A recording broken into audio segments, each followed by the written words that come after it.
everyone, I'm Bram Duffy, and I'm here to talk with Four Arrows about our new book together called Hypnotic Communication in Emergency Medical Settings. And I am excited to get into this. And first, myself, I'm a paramedic from Houston, where I work 911 and critical care. And I also have a PhD in human development and have studied communication and paramedic-related communication things for a long time. And so my co-author, Four Arrows, I'd like to give you a chance to talk about yourself too. Well, I'm honored to be here with you, Bram, and Wahinkpe Topa Machiapielo. My name is Four Arrows. It's my Lakota name. My Irish name is Don Trent Jacobs.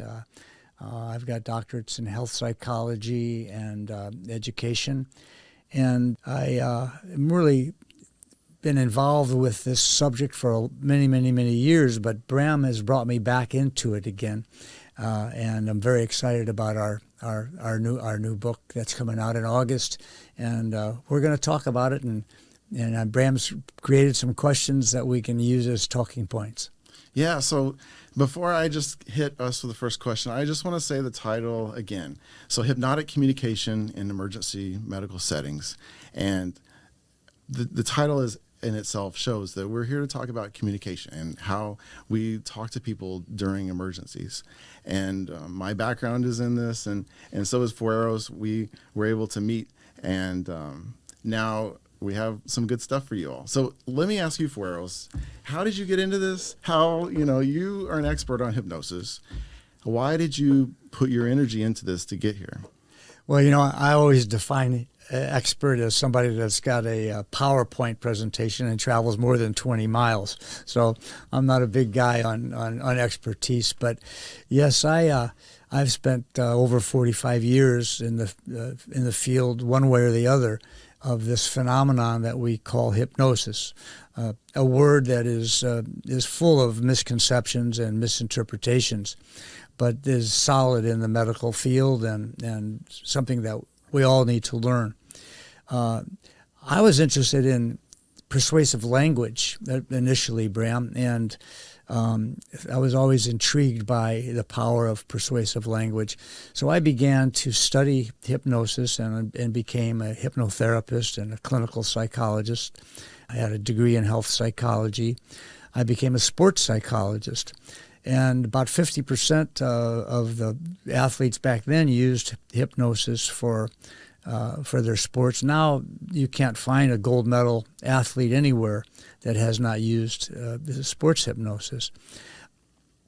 But I didn't really get into understanding the use of hypnosis in medical emergencies until I became a medic, an EMT, and a firefighter in Marin County, and started to see in patients that I would have the kinds of things that I had learned in sports psychology, but at a more crucial level. And then a kind of a very strange thing that your audience is going to be hearing is I was also training wild Mustangs at the time. Horses. Wild horses. And I was on the U.S. Olympic endurance team in 1996, so we're going way back. But I had an experience with wild horses that allowed me to train them very, very quickly. Some people call it horse whispering. But one day, one of my endurance buddies, David Carr was his name, brought his horse Candidate to me and said, "Hey, would you train this horse to cross a creek? We're not doing well in our competitions because it won't cross creeks. And you're training these wild horses. You should have no problem."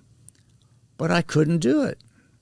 And the horse wouldn't, all the things I was doing with my sort of telepathic communication or whatever it is that I was doing successfully with the wild horse wouldn't work. And then intuitively, I took the horse upstream from that creek crossing and forced him by leaning on the right stirrup, dropping down about 4 feet into the creek. And the horse went into a state of what we might call fear. You could see the white in his eyes. And then I began that communication. And I walked him back up, kept that communication up, walked him right across the creek. And I went home with a pencil and paper and I wrote down the fear hypothesis, in which I came up with this idea that was pretty radical, that all creatures during times of stress can become hypersuggestible to the communication of a perceived, trusted authority figure. Well, when I went back to work the next day, we had a cardiac arrest, and my partner and I did CPR, and I felt this person is in a state of stress. What if I began to talk to him in ways that would be reassuring and recognize his or her uniqueness? And, and that's what I did. And that person came back to the fire station after they had healed and told me that they had been benefited from what I had said. So that began my work in really experimenting with it, and we'll talk more about that later. So when you talk about the fear aspect, one of the things that I came at this topic from was, as a paramedic for 20 years, one of the things that is difficult for a lot of us, a lot of EMTs and paramedics to figure out is, why aren't people able to communicate when I ask them questions? Like, look, buddy, you called me. There's like rough things that we say to people when they can't answer our questions, when they're in an acute distress of life-threatening proportions. And we, as responders, kind of look at them like they're stupid. Like, I just asked you a question. Why can't you just answer the question? And it's, and it is because they're in a trance. They're in a trance that's been triggered as a result of their life-threatening event. And for people that don't believe those kinds of things, our book is packed with research stuff that will help you see. But just to give you kind of a snippet right now, imagine if your arm were to be literally traumatically amputated. Like, your arm is cut off, you have blood squirting everywhere. You only have one arm to deal with this stump, So you need help. You're in desperate case. Don't you think that you would be predisposed to getting emotional and physical help from anyone? And then if the person that comes to you is an authority and perceived as that person is positioned to make a real difference in how you feel. And that person can help you feel good about how everything is going to work out, and we're going to fix this. Or they can get into the emotion in a way that makes things bad, And so we as providers do a good job of thinking about how the communication that we put out there affects the situation and affects the patient. And it's rightfully so. We haven't been trained that way, and we're distracted. All we care about is figuring out what's wrong with this potentially dying person. And Four Arrows and I are here to say that there's a way that all of those things can be fixed. You can fix your patient just like you have been, and do it in a way that involves communication that also heals. So we're saying you don't just have to give medicine and read an EKG to help someone. You could read their body language and make eye contact with them and connect with them as a person, and that can make a difference in what happens and what happens too. So back to my arm example, your arm is cut off. It makes sense. Just the predisposition is there, and so we have took that theory and now looked at this, how it can help in all kinds of cases, not just traumatic burns, but also heart attacks and stroke patients, anyone that's in an acute distress, because you as the responding person are interacting with someone that's already in hypnosis. They're in it. It's too late. It's not like you had to do anything. They were in that state when you arrived. So how you communicate with them can make a real difference. And so I want to just come back to you, Four Arrows, and say, how do you approach these patients? Like I just feel like it was a different world once I started making sure I genuinely connected with people and gave positive messages, and were able to take full advantage of what we teach.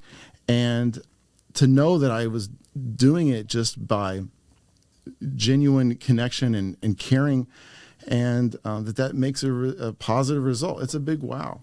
And so tell me your take on it's understanding the power of language and the power of rapport and non-linguistic communication. If as you've said so thoroughly, that we've got to look at each individual patient as a human being who is in need. And we've got to know that when we're in need, we do look to others, no matter how self-reliant we are. If we are in a situation that we've never encountered before, that self-reliance begins to seek, is there anyone that can help me with this situation? I mean, you've used a pretty drastic example with the arm cut off, but I don't care how much skill you have. There's very few people who would be able to not say, "Oh my gosh, I need help," and then all of a sudden someone shows up with a badge. Yeah, and you think, well, maybe this is someone that can help. Well, you said that, and I said that, during the first hour of trauma, people are essentially in a state of what we now know is hypnosis state. Mm-hmm. That's well documented. And in that hypnosis state, we know that people can have heart surgery and all kinds of things, right? But here we're talking about self-empowerment. We're talking about they're in a trance state that's making them hyper-suggestible. But we don't want to suggest things that don't empower them, because it's a partnership. Hypnosis is a partnership. And so even though I've been using this idea of an authority figure, even the wild horse, you have to be in partnership with it, because if you're, macho and just going to be in control and be the dictator, that horse will turn on you. So it has to be a knowledgeable kind of and trusted authority figure.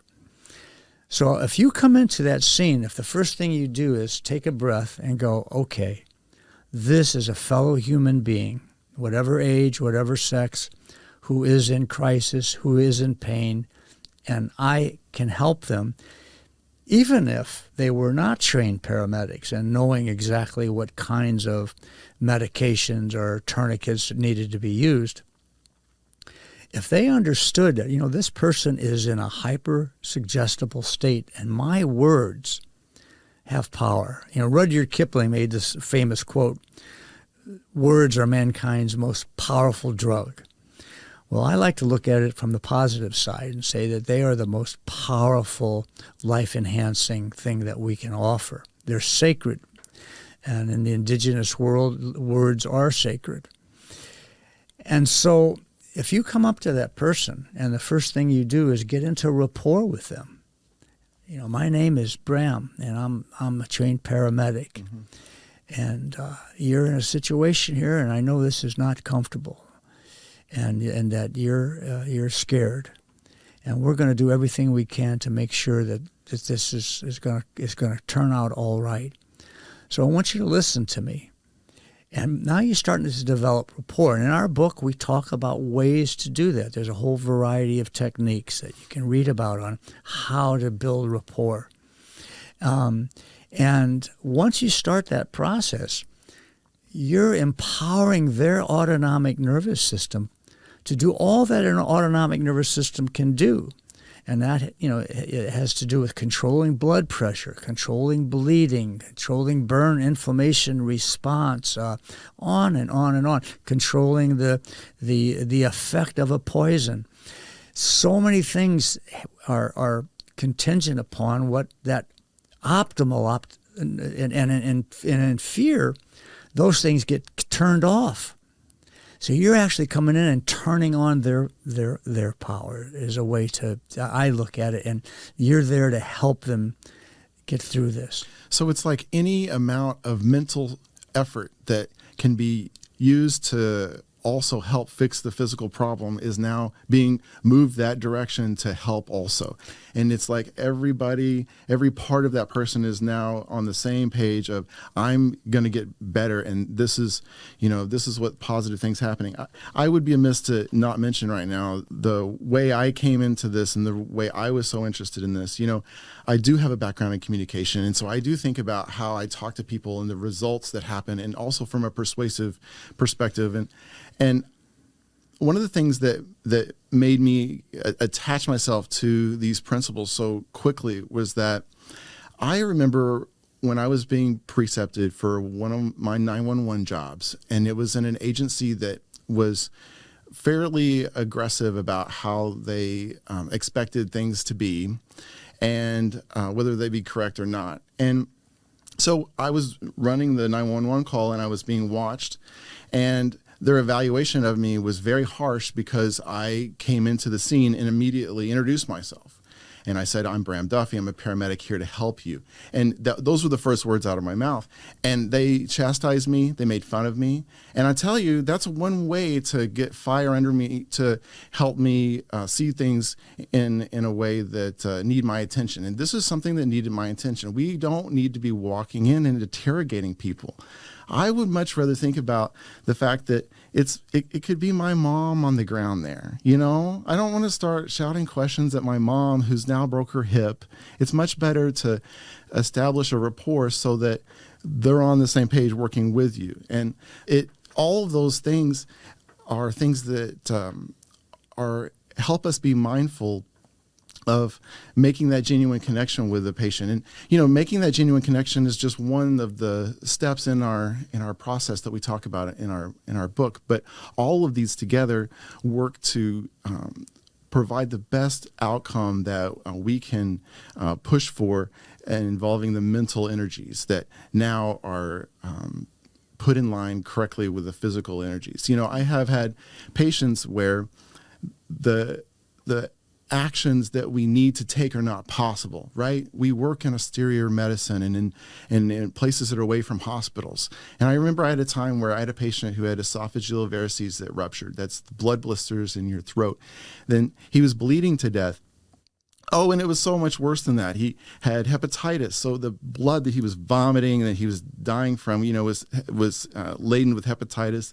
He was in an environment where it was a hoarder type situation. So to even get him out of there, I had to use the firefighters to help clear ways to get him moved and hauled out of this mess. And so, I'm stuck with this person while all this other operation is being done. I'm stuck with them while they're vomiting blood and bleeding to death. So I can't put pressure on the inside of their neck, of their esophagus. The Blakemore tube is what's appropriate, but that's what gastroenterology and ENT doctors have. They don't even have those in most emergency rooms. So it's like, what can be done? Well, what can be done is I can talk to that person in a way that's calming and help them be on the same page with me so that I can work to reduce the blood as much as possible. And the opposite of that is to do nothing on those lines. And we know that it makes a difference. And I'm excited to be able to show and share that with you, because there is a way where you can practice emergency medicine exactly like you are now, but basically have more tools in your tool chest. And the result is that we have better outcomes ahead for our patients, and a whole different way of looking at our patients. I said earlier that, I felt like that some of the times when we judge our patients that aren't able to quickly snap back with questions, asking them, what kind of medical problems do you have? Well, if they are under stress, they could probably answer that question super easy, but they're not. They're in a fear trance that has their mind thinking that they're gonna die. Whether they have those actual gonna die things are in their mind or not, you can help influence. Well, that's the goal, is to get them to be able to do the stopping bleeding from using their own ability, which yes, we know that they have. And we offer in the book a mnemonic that's credible, is the word. And credible, credibled, we use that particular word because this does have to have a certain degree of credibility for the patient. You cannot come in and say, to somebody with their arm cut off, everything is going to just be fine, okay? That would lose credibility, you lose your rapport, and then you would no longer be the hypnotherapist, if you will, because they would not pay attention to your words. It might be someone else out in the stand by who says that person's never going to be happy again, and that would be the hypnotic suggestion that they heard, because that person would have had more rapport than you. So if you come in, like you say, with that rapport, and you say, this, and we want to say now that we know this should be used only as an adjunct to standard medical care. Mm-hmm. We're not changing that, but every paramedic or medic or first responder is going to be doing something where they're going to be talking, and if they don't understand how to talk, no matter how well they do a physical intervention, they could be either hurting the patient with their words or not empowering the patient. So credible stands for, first, you have to get the right amount of confidence before you speak, and we teach how to do that. Second, you have to use techniques to build rapport with that patient very quickly, and you've introduced yourself as one way to do it. Mm-hmm. But there are other techniques for that. You can use a double bind strategy we talk about, for example. Would you be more comfortable with your arm here or here? And in hypnosis, you tend to do one or the other. And whichever one they choose, you say, good, let that comfort now begin to lower your blood pressure. And bingo, their blood pressure lowers. The next one is building expectations, and we talk about how to do that. And then the fourth one, CRED, is giving the directive that you know is going to be the most crucial. Is it for them to stop bleeding? Is it for them to go out of shock by reducing their blood pressure? Whatever it is, you're now prepared, because of the knowledge you have as a first responder, to give that directive. Well, the suffix of credible, IBLE, gives what are the qualities of that directive, and those are all in our book. So now I'm getting excited about what's in our book, because, we're starting to creep out with like some content. And with these little secrets that are popped out right now, I have to go back to one that we sort of alluded to earlier, which is the fact that we have found that patients that are in this hypnotic trance really need to be protected. And so like you said, what if they say, oh, this person's never going to be happy again? I want you to think about all the times that you've been blunt in your vocalization of what's going on with a patient. I'll tell you, personally, one of the things that bother me the most, that I've seen happen is that people are just, responders can be just blunt, and it can come across as in all kinds of different ways. But to the patient, what we know is that every single thing you say, they think it applies to them because they're in the life-threatening emergency. They're basically in a position where they're thinking, well, how could this person be thinking about picking up their kids from school? How could this person be thinking about being hungry? How could this person, these kinds of things we talk about, like, almost like we have office jobs sometimes, and they always think that it applies to them. And so being able to protect the patient from not just that, but from anything that could be negative is a really big help to the patient. And so back to one of the things that sort of bothers me is that, and just because I've seen it a lot, when we have morbidly obese patients, maybe some that might be in the 600-pound range, I have seen people make really disgusting, blunt statements about their weight just because they're responding to the emergency, right? So you have a patient that's 600 pounds and they can't breathe. They don't need a firefighter walking in the door and say, oh my God, literally that happens. And so, you know why it happens? Because no one ever told them not to.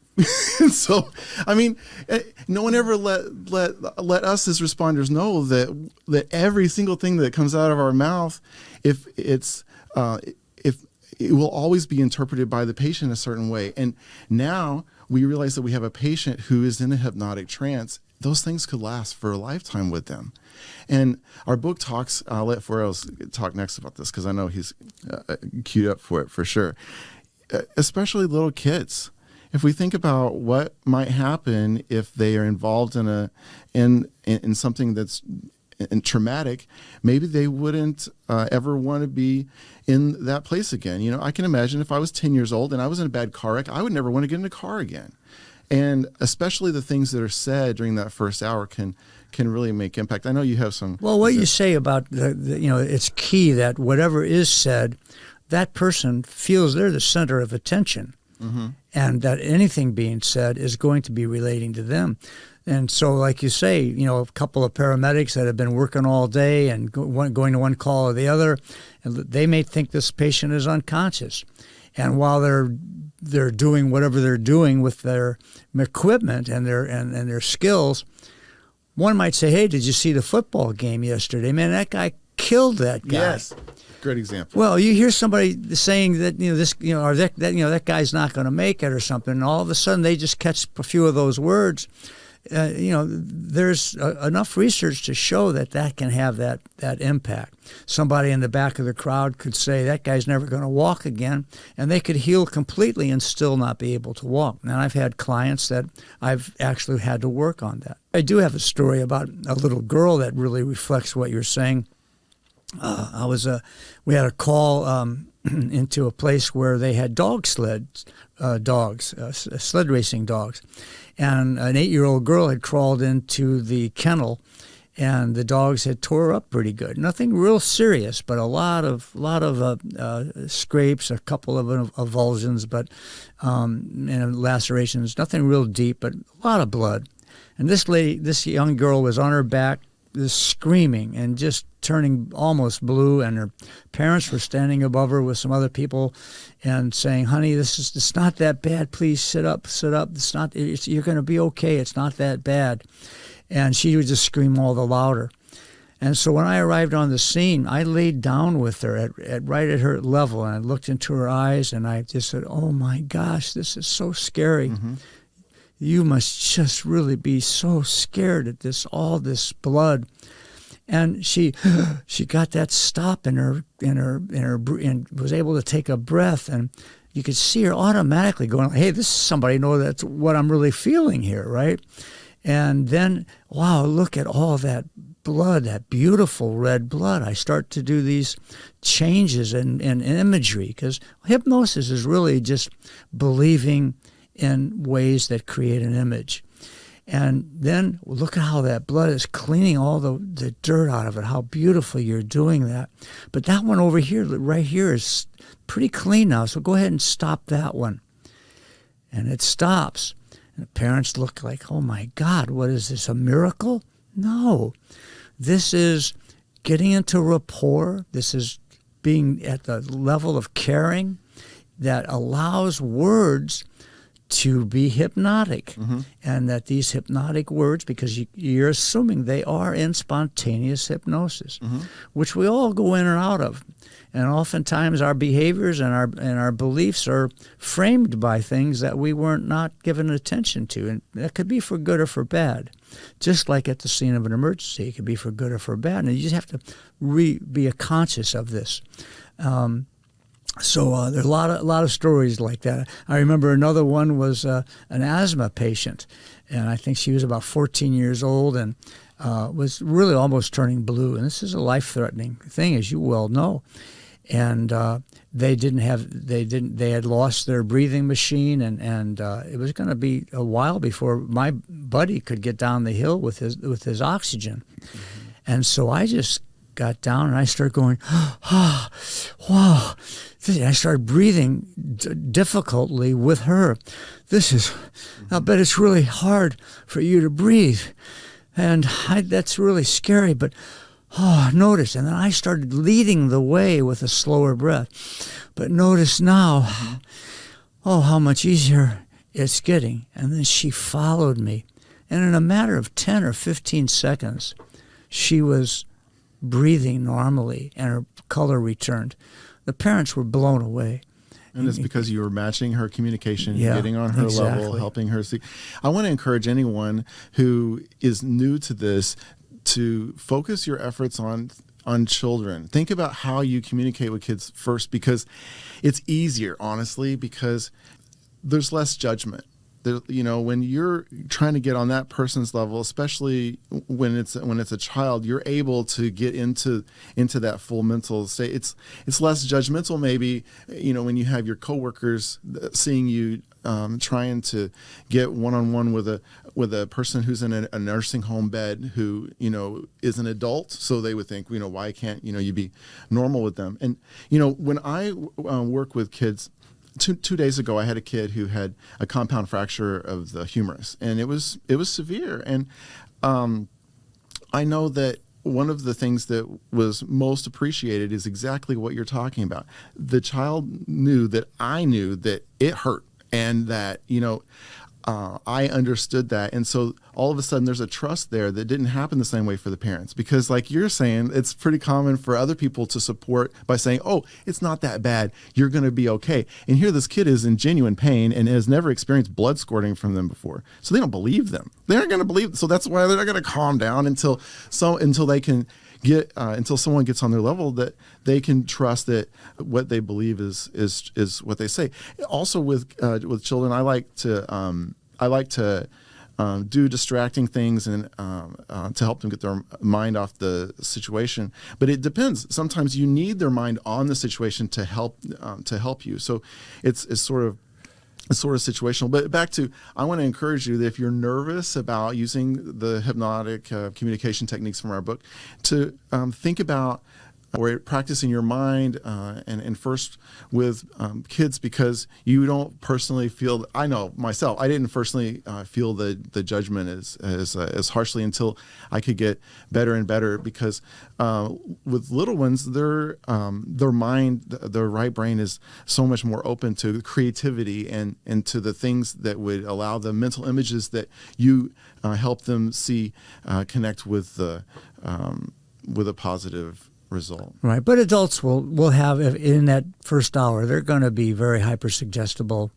also. But you've mentioned a couple of times the difficulty of doing this without some kind of critical analysis of your superiors or your partners or the world at large. And that's why this is a very important kind of a revolution in emergency medicine. That to understand that people are skeptical about the concept of hypnosis to begin with, right? You've got stage hypnosis, you've got Hollywood, you got a lot of misinterpretations. And I know when I was, they called me the voodoo doctor. I got in trouble with my fire chief. You were reprimanded when you simply introduced yourself because you knew that would create rapport, which is essential for hypnosis. But we're at a different time now. And more people are understanding the power of words, the bedside manner. I remember the big book of the day when I was learning this many years ago was Patient Communication for First Responders, the American Academy of Orthopedic Surgeons. And they have it on page Roman numeral 8, they said, quote, "Be careful what you say at the scene of an emergency because words can become fixed in the patient's mind and cause untold harm." And I remember as a young EMT person, I was thinking, oh my gosh, if it can cause untold harm, why couldn't it cause untold good? And that just stuck with me. But then I looked through the rest of the entire book, and for every intervention, whether it be childbirth or bleeding or blood pressure or poison or stroke or heat, it said only calm and reassure the patient. And then it went on to the physical procedure. Mm-hmm. Calm and reassure the patient, as if everyone would know how to calm and reassure the patient, which, as you said, could be, oh, this is not so bad, right? So that was what prompted me to begin the experimenting. and at the fire station, and I got more and more bold. I just think it's funny that you say experimenting, because the reality is that you're not doing anything that you were doing. You were just talking to people, connecting with people, making people feel good, right? Yeah, but for me, that was an experiment, because we were trained to just do the process and be polite. Yeah. But to actually think that, wait a minute, my words can help that person stimulate their heartbeat, reduce their blood pressure, right? And so to start practicing that. And so we'd be doing CPR, and I'd be saying, this is what's happening to your blood now, and it's working, and da-da-da-da-da, right? And then when people would come back to the fire station and tell me that they thought it helped, it started giving me more and more confidence. I used to start out just whispering in their ear, but eventually my entire group, I had Captain Frank Neer was my captain at the time, and we were on a call where a bicycle got hit by a bus and it avulsed his scalp. And we had taken turns. On one call, I would take the traffic, and he would take the patient, and the next call. And so I was stopping traffic, and I had taught him this over about the last year. And I heard him say to this young man on a bicycle, "So John, I want you to go ahead and stop your bleeding now." And I thought, yeah, he's using it. He's using this, and he gave some other techniques that we teach in the book. And but then I heard him say, "John, I want you to start the bleeding again." And I went, "Oh my God, I never taught him that." I thought, what's he doing? So we get in, after it's all over and we're coming back in the fire truck. I said, "So what was that about?" And he said, "I was so blown away that when I told him to stop that bleeding, because it was really hard I didn't want to put the 4x on and pressure, because there was a lot of road debris on it, and so when I got him to stop it, I thought, man, this is great. But then I thought, I still can't put my 4x4 in there without maybe pushing some of this dirt into the wound." So I thought, well, wait a minute, if I had that blood again, I could sponge it out. So I told him to start it again. I figured if I stopped it once, he could stop it twice. And I'm going, oh my God, because this is all new stuff for us, right? We're creating this from our, from our experience.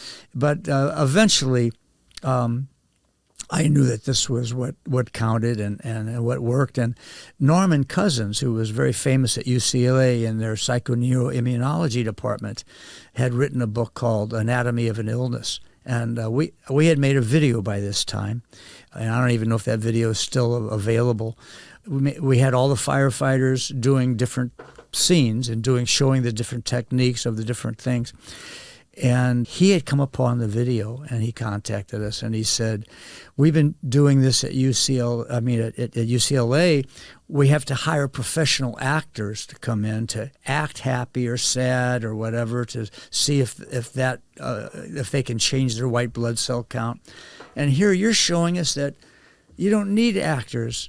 That the person in the emergency scene, the patient, is automatically able to do that, and so he was very excited about it." So can I just ask you, because I feel like that, before I met you, before I learned about these concepts, and then we worked together to, produce a book, that I was one of these people who were working really hard to communicate with patients in a way that gave positive outcome. Like, I would always think about how, this person is probably not going to go to the hospital with me unless I can convince them to go to the hospital with me. And so, I would think about all of the ways I would communicate my message and try to be as effective as I possibly could.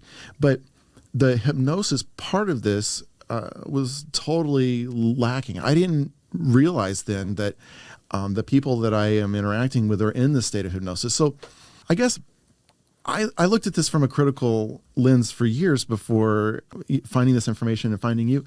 And so I just want to ask you, how is it different for you? Because I think to myself, I went to interact with patients that are in a hypnotic trance, and I didn't identify it as a hypnotic trance. I just thought that they were, not with it. They couldn't handle themselves. And so for someone like yourself, who's an expert on hypnosis and then becomes an EMT, and then all of a sudden all of these medical patients you interact with are already there. You don't have to do the induction process. So I guess I want to ask you, because I just never have before, did you figure that out right away? Did you look at these patients and you're like, I'll be danged, they're in a hypnotic trance? I just wonder how easy was it for you to see? Because for me, I didn't know to look for those things. And from your background, I'm thinking, gosh, he probably put these pieces together really quickly. Yeah, it did happen quickly. Again, the horse training was a real eye opener for me.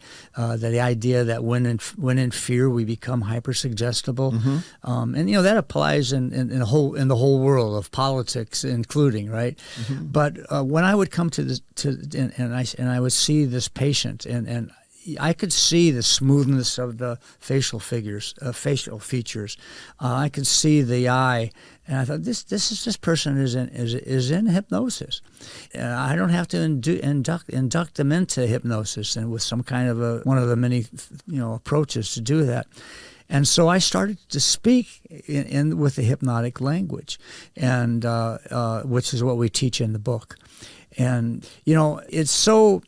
I'd like for you to talk a little bit about Dr. Wright's experiment and how, what he said after he did what he did, and you and I are going to go to the University of Kansas University and see if we can dig up what was lost. But in his videotape, he talks about how, in spite of this amazing study he did, that he could not get the emergency medical services or the people that were really responsible for being able to do training in EMS. He just couldn't get them to move forward, and it was a great frustration. But can you talk a little bit about that? Yeah. So Eric Wright was a psychiatrist. So he's a physician who specializes in psychiatry also. So he's like the full package, to be able to look at this from both perspectives. And so what he did was, in the Kansas experiment that we write about, he had different groups of ambulance workers go out, and one group would have an approach just taking care of the patient just like you always did with the regular protocol, and the other approach was to add just one small statement in that would codify the situation. So being able to activate the hypnotic trance in a way so that the light all points the same direction. Your mental energies, your physical energies all point to the same direction to have a good outcome for yourself. So here's what he did. He had each one of them protect the environment so that the patient didn't hear any loud external messages that we didn't want them to hear. So we protected the patient. And then he had them read a paragraph. I think they had a card that they read from initially. And they read this statement to them that basically is a relaxing statement. And as a paramedic that practices 911 and critical care, I do it myself. With my patients, I have a relaxing statement that I use.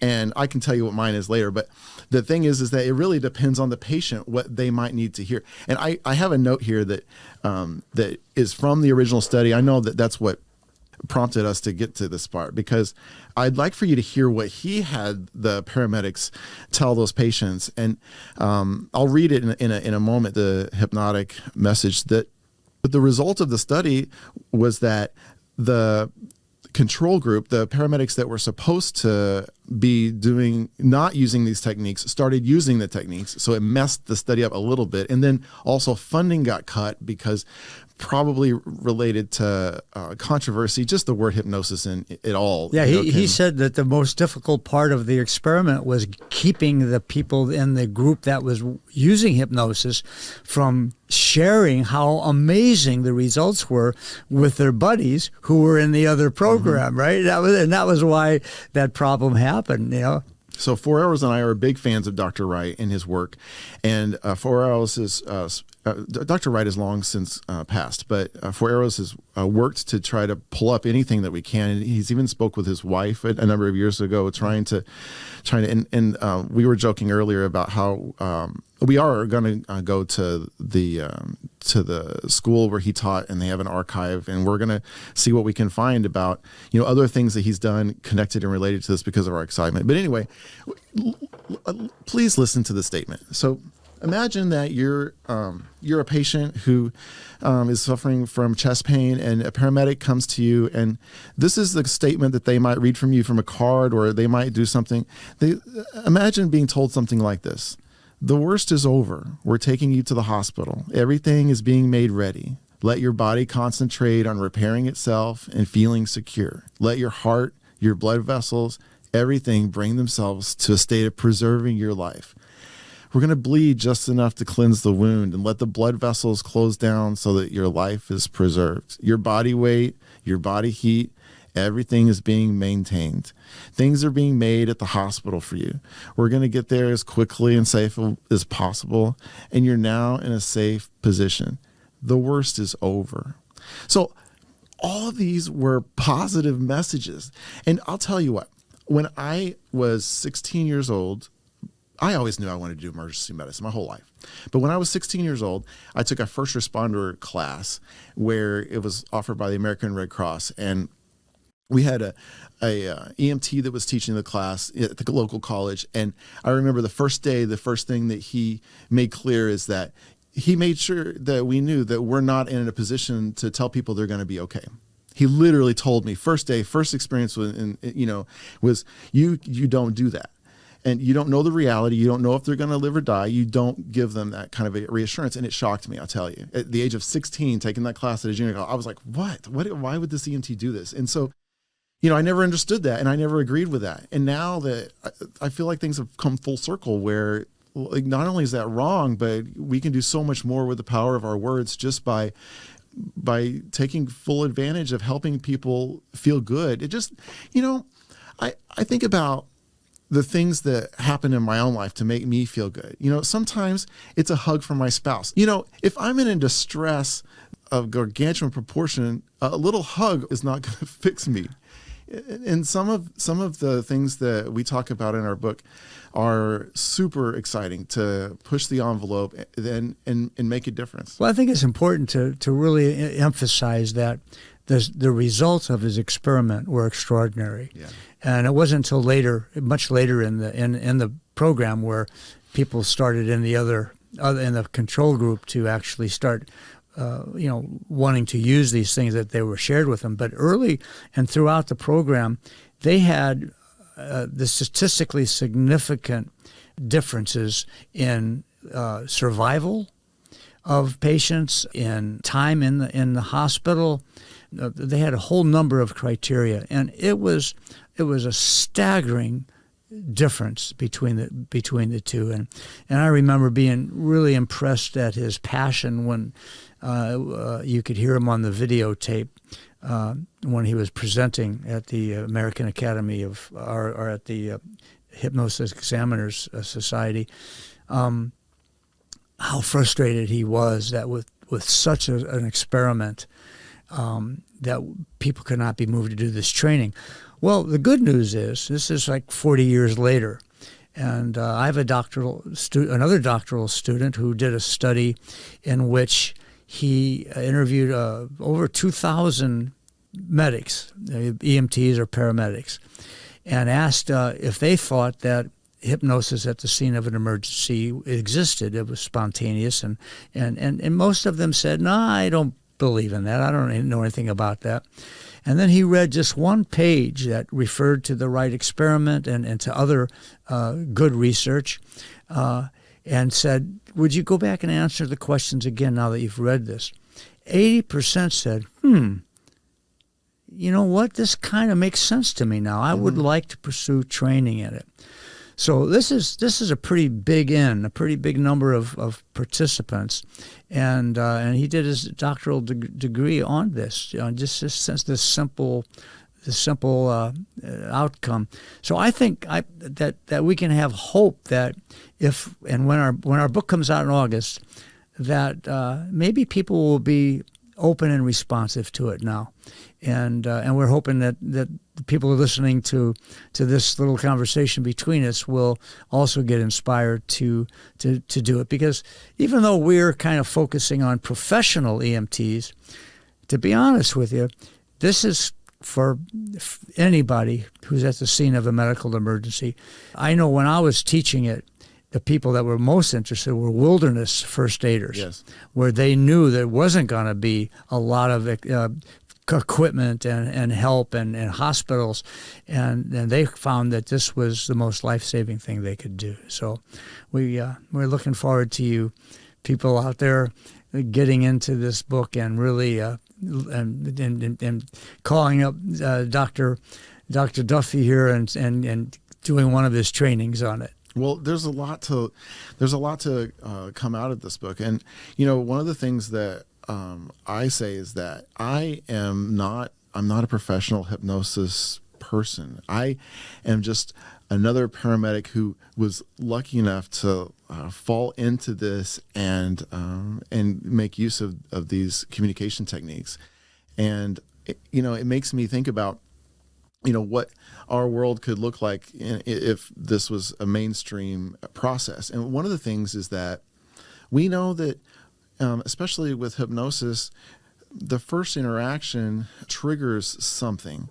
And that triggering is now something that you can take with you and carry with you as a patient. Let me give you an example. So if I am the paramedic who picks up a patient for any kind of emergency medical problem, and I give them positive statements, and I use full advantage of their trance, and the result will be is that we'll have a mind-body connection, everything focused on healing, so that 2 hours later, when they get to the emergency room, they're going to be an easier patient because they're still going to be in line with the focus on healing and getting better. How many of you nurses out there feel like you're a waitress and all you do is answer demands from the patient, and because they want water or they wanted this or that? And the reality is that most times they don't need to drink anything because that would hurt their situation. They don't need these other things that are not going to get them healed up and on the right track. So if I can get to them first, I feel like that I'm going to set that person up for success, not just in the first hour, but in the next few hours, in the next few weeks, because I got them that positive mindset. Well, you can pass that on to them and say the person that will be with you next is going to be also doing such and such, right? And and that actually prepares them to see that person in a different light. And until we get to a place where that other person also knows about it, then that works. And I wanted to mention too, before we run out of time, that this can be used in emergencies for the times we're in on many ways. We have a final chapter about the ecological situation in the world. And you'll be surprised to see how the stress that we are all suffering can be mitigated in positive ways where we take positive actions using this same technique. And we actually have a chapter on that as well. We're at a time where we need to start helping each other. We're at a time where we need to realize that we are all in the throes of very difficult times and more trauma, and that we have a tool with us, and it's called the human sense of compassion, the human sense of caring, and the language of our words, which are sacred and powerful. And this phenomenon of hypnosis, if we could begin to understand spontaneous hypnosis, when it exists and what is being said and how we talk to ourselves, is also a part of this that you'll learn about, and things that we say. So we're really looking forward to y'all getting our book, Hypnotic Communication in Emergency Medical Settings for Life-Saving and Therapeutic Outcomes. And it'll be available in August from Routledge and Taylor and Francis. Our techniques are relatively easy, and I don't want to spook anybody by making you think that this is a wild, crazy thing. We're talking about delivering positive messages in a way to a person so that they're on the same team. Their body's on the same team as the doctors, as the processes, as what's going on. And I'm excited because literally no one has ever been taught how to communicate with folks. And like we said before, as evidenced by the child examples, you can't just tell a patient they're going to be okay and minimize things, and that helps them feel better. So the invitation is out there, and we are excited to share and connect. So I hope that you pick up our book, and I hope that you reach out. I think we're good. Is this all we have for today? I think that'll give you a start. Yeah. Thank you for us, and thank you all for watching.